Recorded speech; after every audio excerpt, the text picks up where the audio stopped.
Hello there, I'm Koosh, and today we're going to be talking about how I gear my tanks in 7.4. Now, much like my how to gear tanks in 7.3 video, I did the same thing for 7.4. And what I mean by that, I'm a shield tech tank, and what the game is telling me is I want demolisher pieces. Now, because I'm lazy, and I don't want 1,000 different tank gear pieces, I just went with all of the demolisher pieces again. And now what I'm going to do with this is I'm going to build all 3 of my tanks around this. I have also always done a shield earpiece and then 1 shield relic and then 1 absorb relic. If you do want more endurance overall for your tank, it is okay to use DPS relics. I've always been of the camp for just tank gear. I say that, but sometimes I mess around with implants. And then the tactical, of course. It used to be so beautiful. I will say, though, I still rock superheated fuel. It's still better than all the other options for PT tank, in my opinion. So in terms of my power tech, we have all of our demolisher pieces, and then we have these pieces. So how I built this, these pieces will be on every single one of my tanks. Let me throw these augments in without destroying any, hopefully. Now, while I'm putting these all in, I will say for my PT tank, I run 14 shield augments. Now, when I'm swapping to my assassin tank or my jug tank, there will be 4 flex spots, and these are those spots: our main hand, our offhand, and our implants. So what I mean by these 4 flex slots is on my assassin tank and my jug tank, for the most part, these will be different than my PT, so I can play around with augments. But we're a PT and we want a shield, so like I said, 14 shield hogs. And then for my crystals, for my main hand and my offhand, are endurance. So this is all of our gear equipped, and we are looking good. Now,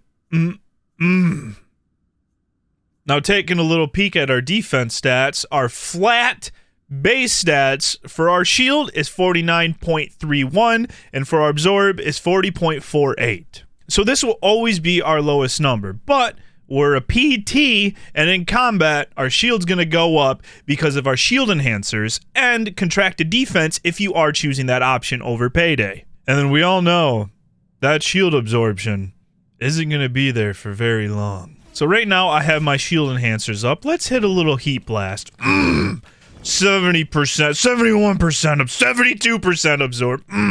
So with our full contracted defense and our shield enhancers up, we can get to 57% shield, and then we do a little heat blast. That is... Now, before I swap over to my Sin tank, we need to talk about Legacy Bay organization. For the love of God. Some of these bays I've seen are, like I've said in the past, something out of nightmares. Have some respect! So with everything in the bay, like I said previously, this will be on all my tanks, this will be on all my tanks, and then we have our flex spot. So for my PT, obviously I'll have my PT main hand, offhand, and then my implants. For my Sin, I know I'm taking that row, I'm taking those, and then my Sin main hand, offhand, and then that's usually the tactical I'm running. Obviously, there's others just in case. Now, here we are for the Sin tank, and like I said, and like I'm going to say many more times, this is all of our core gear that we're going to have on every tank, so we're going to take those. The one cool thing about Assassin and Jug is they can both share the same offhand. My Sin main hand, offhand, my tactical, and then I usually run force resistance package, and then I run dynamic force package. If you're thinking, Koosh, you said you like tank gear. I do, but having more recklessness is incredible. Another one I flex around with is Second Wind. You don't need to deliver the killing blow for this to proc. You really just need to tag an enemy. So this procs quite a bit. Let's throw on our core goodies. So now we're left with our 4 flex spots. And how I utilize this is basically on my PT, I run about 6,500 shield.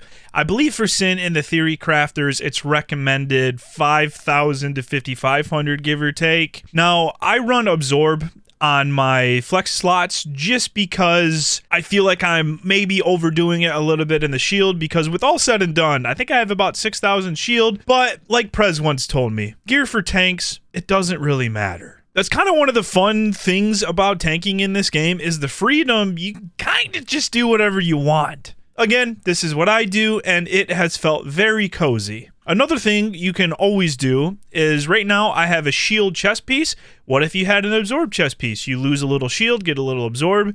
There's always flexible things you can do. And then in terms of my defense stats for my Sin, we have 45.83, and then our shield absorb is 40.23. And that's without like recklessness or our dark ward and all those stacks that we're building. Shield chance with our dark ward up is going to be about 63%. And here we are back in our nice organized legacy bay. It's time for the jugs. I'm sorry. Oh, I'm so embarrassed. I mean jug. It's time for the jug tank. Oh, sorry. So according to the Theory Crafter Discord, jug is the same as Sin, where you want about 5,000 to 5,500 shield. Now that we have our core pieces, let's take our jug main hand, and then the offhand that we share with Sin, and grit teeth, of course. Now personally, for my jug, I use Retaliator package because Retaliation has no cooldown. This was also the Flawless Riposte set from Duxin in 6.0, and the amount of damage you can do with this. And then Jug, I know you're going to say, Koosh, you said you don't like DP. Okay, whatever. I use this one. Jug does a lot of damage. So let's put on our main core gear. Easy peasy.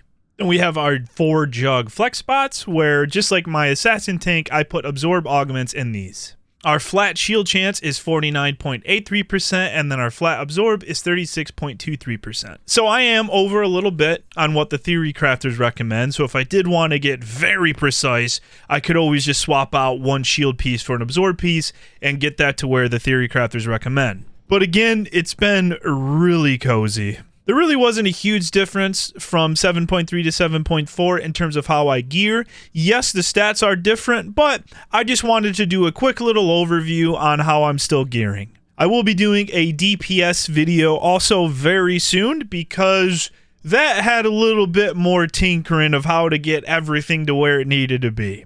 But as always, thank you so much for watching, and I will see you soon.